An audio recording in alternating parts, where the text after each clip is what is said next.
Hi everybody, it's Corbin, and in this week's video I'm going to go ahead and once again talk about one of my favorite Yaoi series, Eerie Queerie. This one's volume 3, and I'm going to read the back like normal before we get into the review, so I hope you guys like it. Meet Itsukuki, a laborious male medium whom Akino schemes with to dupe some suckers out of big bucks. Unfortunately, the paying crowd doesn't exactly go gaga over the infantile performance. Meanwhile, Mitsuo signs up for employment as a psychic detective. But the on-the-job training leads to some sexual tension. Love may be in the air, but Mitsuo realizes that chasing some damsels in distress may be worth more trouble than it's worth. Maybe more trouble than it's worth. Alright. Now, of course, this is by Shuri Shiozu, again, and now, this one I have quite a few little negative tidbits, which isn't to say it's not good, but for me, well, let's just dive in. This one for me is easily forgettable. Every time I've read it, I can't ever recall what it's about until I pretty much reread it or flip through it to re-see the pictures, otherwise I don't remember.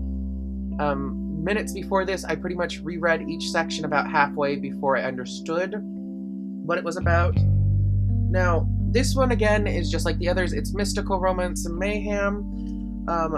It's a collection of short stories. There are 2 to 3 romances in this one, and then 1 detective-esque story. This also contains the first kiss between our main couple, and it is a good read. Now,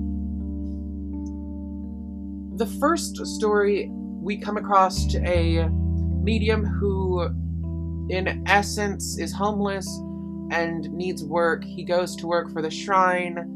The boys end up discovering really shocking things about his past, and we meet a male shrine maiden, and it's very cute. It's a very awkward little romance story about how the male medium, the new one, and the male shrine maiden end up falling in love and end up going to work and train further on down the line in another shrine. The next story I'm trying to remember, I want to say this one is where he becomes a psychic detective. He works for a rich family trying to find a missing mask. We end up finding out a demon that steals people's youth and essence is plaguing the house. It's a very interesting, cute little side story. Then we go on, actually I think it's in the detective story, we have our accidental first kiss, I think. The next story is, let me flip, because like I told you, I can never remember unless I flip through it. The next one, oh, is Valentine's Day. Now, the Valentine's Day one in this one is really sweet. It's very cute. It makes me smile every time I've read it. This one, what happens is the main character, this little blonde boy, which his name is, I want to say it's Mikino. Oh no, it's Mitsuo. It's Mikino. It's Mikino. He ends up, we find out that he only gets one Valentine's Day on Valentine's Day, and that's from his mother, while his other friends end up getting their lockers filled with Valentines. They get harassed with chocolates on the way to their school.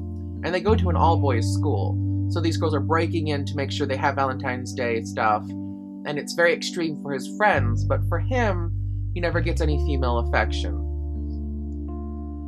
He ends up finding out he has 2 secret admirers. The first one actually turns out to be a boy that goes to school with him, and he's like an underclassman, and it just doesn't work out between there's no romance that happens at that point.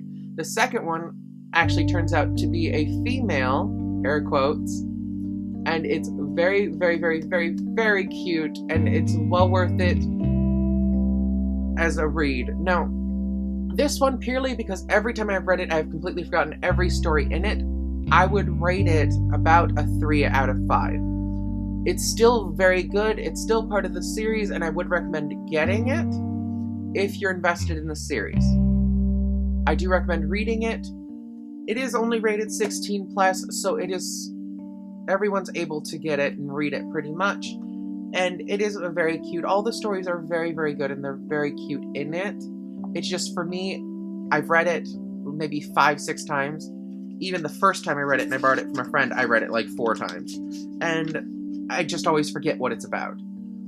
It's not memorable. The stories are cute. I flipped through it and I instantly remember what all the stories are about. But it's not one of those that sticks in my brain. So again, it's a 3 out of 5.